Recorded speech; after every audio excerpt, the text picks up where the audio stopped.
Okay, so first some things about a right triangle. Any right triangle, obviously that's the right angle. This is the hypotenuse. So where's the hypotenuse located? The right angle. Across from the right angle, opposite the right angle, so it's not touching it, okay? And then these guys are called what? From reading that. Huh? We actually just call them both legs. Okay? So, you basically have two words, leg and hypotenuse. Hypotenuse is always located across from the right angle. So our theorem states that if the hypotenuse and a leg of one right triangle are congruent to the hypotenuse and leg of another right triangle, then the triangles are congruent.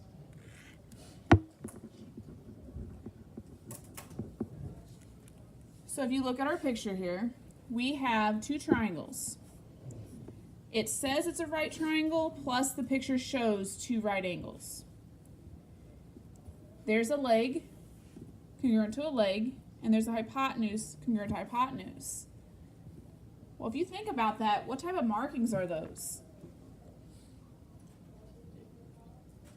What type of shortcut of triangles congruent do you see? Angle, side, side, which typically does not work, right? Angle, side, side, we said does not work. Angle, angle, angle does not work. Here now I'm saying it does work.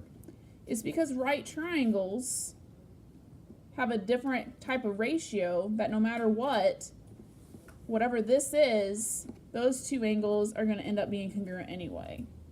If those two sides are congruent to those two sides and those are both right angles, there's no way that these would never turn out perfect, that they're going to always be congruent. So therefore we have the shortcut that if you have this going on in a picture, then we could say that the triangle PQR is congruent to triangle XYZ by HL. Okay. So we have SSS, SAS, ASA, AAS, HL. 5 ways to prove triangles congruent, and that's it. Okay, it's not like I'm going to add another one to you on Monday. That's it. 5 ways. Okay. When is it going to be HL? Only if there's a right triangle, right angle. Okay. Now, there's going to be 3 conditions that you must have in order to use HL. There must be 2 right triangles.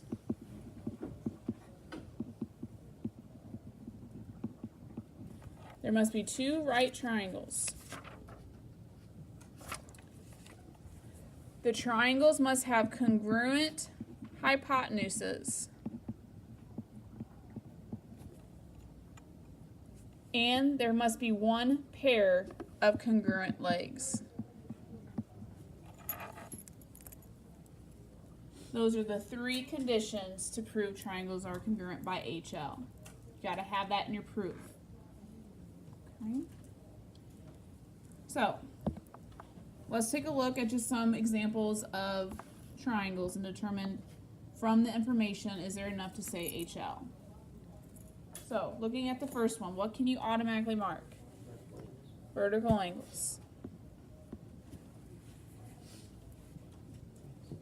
Are those 2 triangles congruent by anything?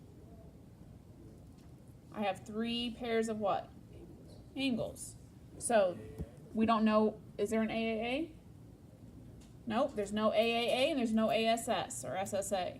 So this is still not congruent. Even though there's a right angle in there, we can't do HL, because do you know anything about the hypotenuse? Do you know anything about a leg? No. So don't think, oh, right triangle, HL. No, it has to have all 3 of these things that we set up here. So now look at the next one. What can you automatically mark? Vertical angles. Well, this is unique because what are the vertical angles? Right angles. So, look at the requirements. Do I have 2 right triangles? Yes. Do I have a pair of hypotenuses congruent? Where's the hypotenuses at? They're across from the 90. So, Do I have a hypotenuse congruent? Yes. Yep. And do I have a pair of legs congruent? Yes. So these two triangles are congruent by HL. If I would have gave this to you guys for bell work without teaching this, you would say that they're not congruent because it's ASS, right? That would have been ASS up until today. But now, since that's a right triangle, it works as for HL. Number 3, what can you automatically mark? Reflexive property. Are these two triangles congruent? Because what's the reflexive on these triangles? The hypotenuse, and then these guys are the legs, and are the two triangles right? Yes. So it meets all the requirements. So yes by HL. Okay? Everybody understand what to see for HL now? So now we have 3 examples that say state what other piece of information we would need to be able to prove these triangles are HL, are congruent by HL. So look at the first triangle, first picture. Does it meet the first requirement that there are 2 right triangles? Yeah, because the vertical. Because of vertical. Does it meet the requirement of number 2 saying that there are 2 congruent hypotenuses? Yes. Good. Does it meet the third requirement? No. So what do we need? Congruent leg. Congruent legs. So we need legs congruent. How many legs do we have? Choices. 2. Pick a pair. Doesn't matter. Say it again. YW and what? WH, sure. So if I would give you that, would you now be able to say HL? Do you understand that I could also have gave you XW and WI? Those would have been fine too. All right, do the next 2, please. When it says to state it, you use words. You don't just mark it on the picture. You can mark them on the picture and then also say it. That's fine.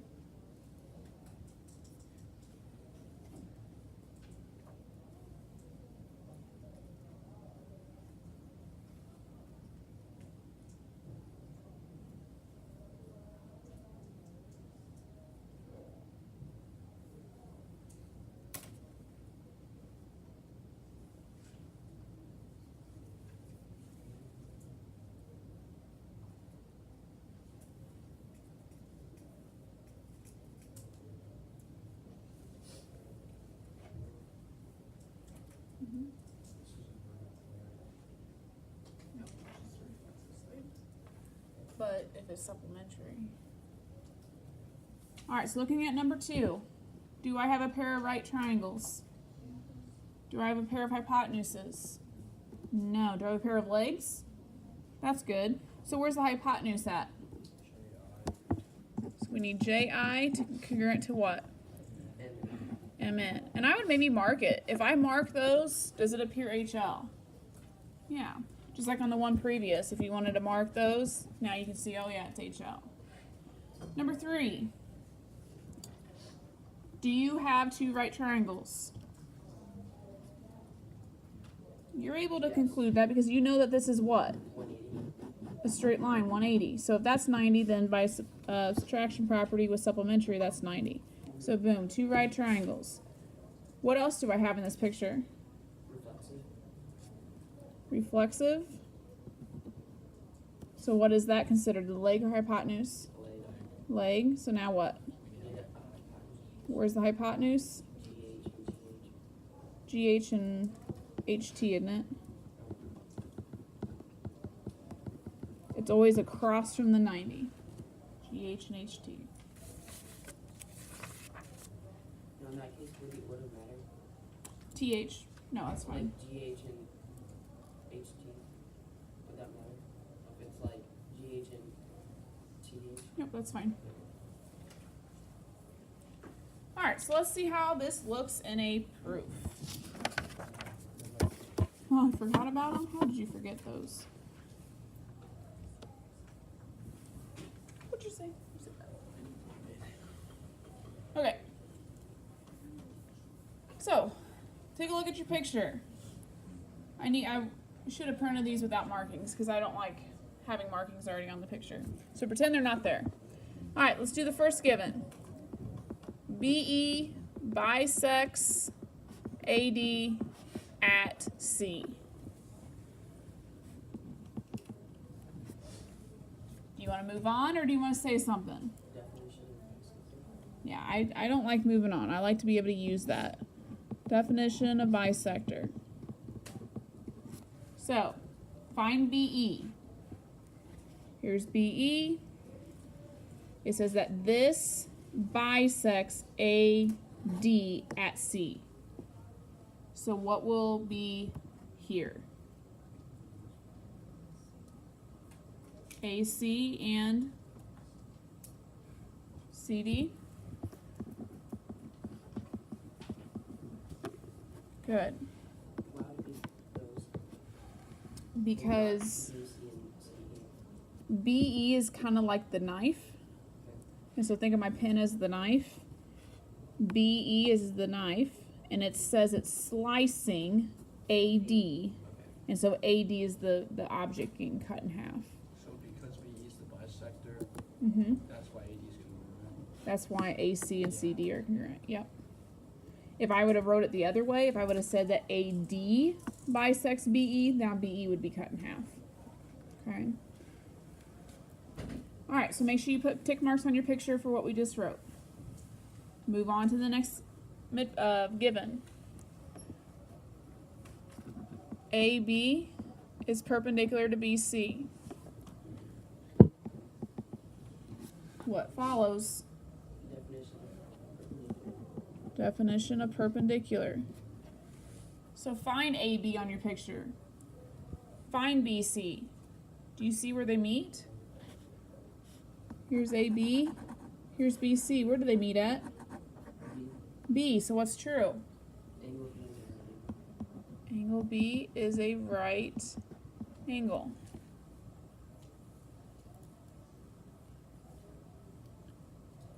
Now do the next one. DE is perpendicular to EC. What's going to follow? Definition of perpendicular again. And so we're going to say that what? E is a right angle.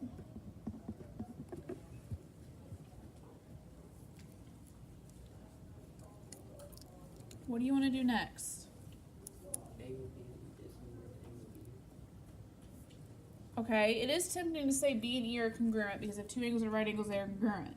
But do we need to do that for HL?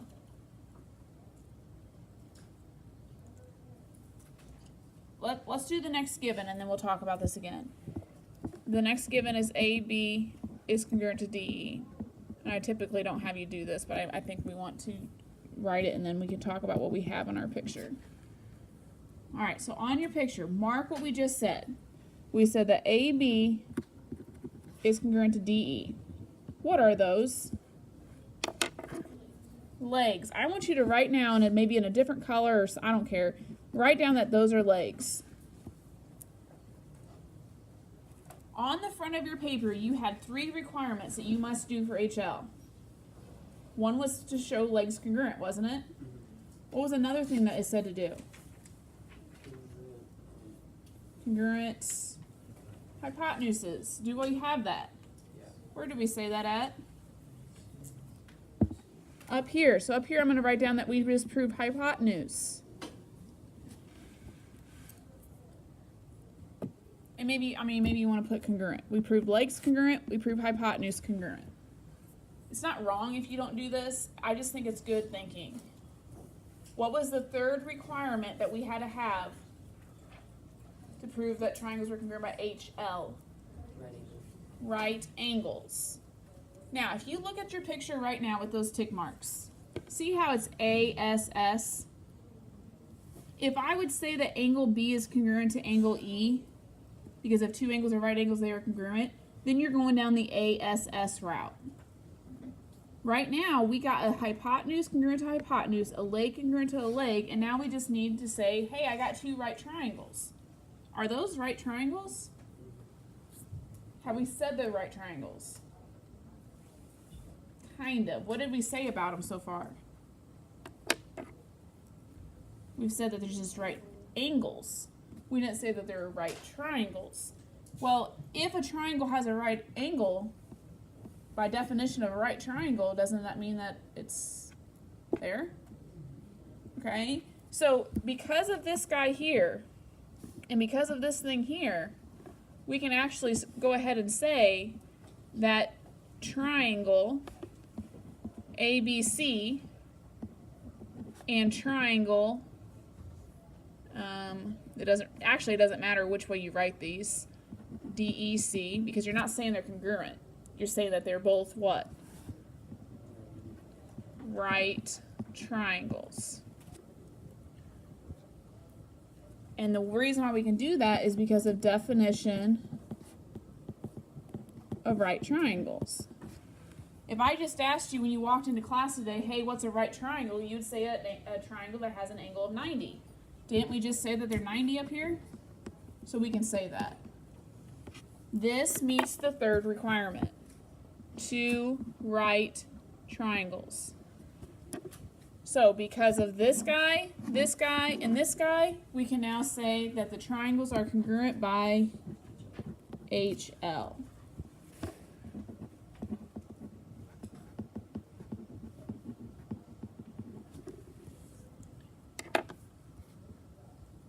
So again, the question always is, okay, so when do I use if 2 angles are right angles and they are congruent, and when do I use if 2 angles are right angles, then all of a sudden now they're right triangles?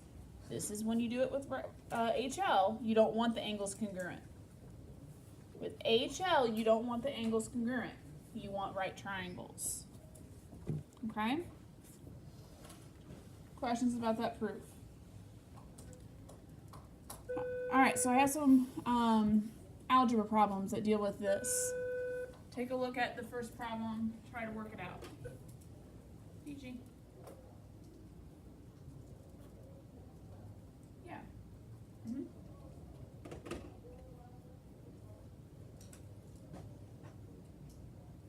Caleb here? He No. just sits there, don't he? Is he here today?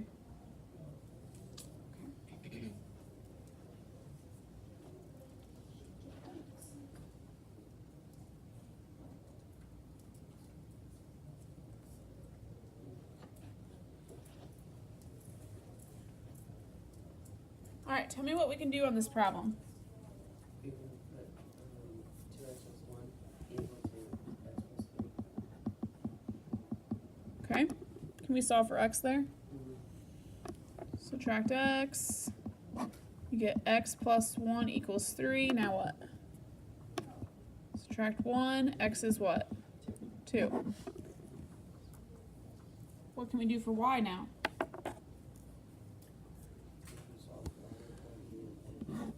Right. Technically, we can put 2 anywhere x is, right? So are these two going to be equal? Because they're both legs, right? So I should really say that these two triangles are congruent. So I'm telling you that now. They're congruent, so now we can do what we're doing. So it's x plus y equals 3x minus 3y. And it's kind of like substitution property here. We're going to plug 2 in wherever we see x. So 2 plus y equals 3 times 2 minus 3y. 2 plus y equals 6 minus 3y. Subtract 2, and you could do it a different way. There's other ways of doing it. Add 3y. You get 4y equals 4. Divide by 4, y is 1. Okay. Do the next one.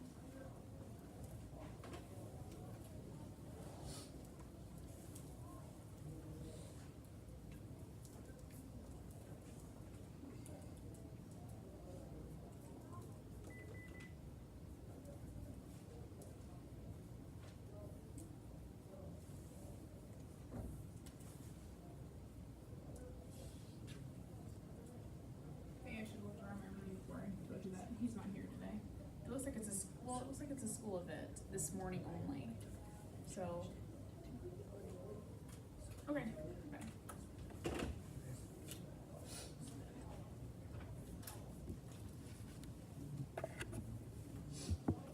Alright, so which 2 would be equal over here?